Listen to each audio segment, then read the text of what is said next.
খাসির মাংস রান্না করে দেখাচ্ছি। এখানে আমি খাসির মাংস নিয়েছি, জয়ত্রী আর গোলমরিচ গুঁড়া করে নিলাম, রসুন বাটা, আদা বাটা, জিরা বাটা, মরিচ গুঁড়া, হলুদের গুঁড়া, ধনিয়ার গুঁড়া এবং টক দই আর লবণ দিয়ে ভালো মতো মাংসটাকে ম্যারিনেট করে নিচ্ছি।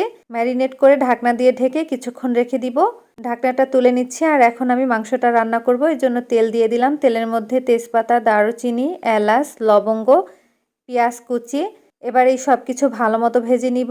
ভাজা হয়ে গেলে আগে থেকে ম্যারিনেট করা মাংসটা দিয়ে দিচ্ছি। এই মাংসটা পেঁয়াজের সাথে কিছুক্ষণ ভালো মতো কষিয়ে নিব। মাংস থেকে অনেকটা পানি বের হয়েছে, পানিটা পুরোপুরি শুকিয়ে নিলাম। এখন আমি এই মাংস সিদ্ধ হওয়ার জন্য ফুটন্ত গরম পানি দিয়ে দিচ্ছি পরিমাণ মতো। একটু নেড়েচেড়ে ঢাকনা দিয়ে ঢেকে রান্না করে নিব।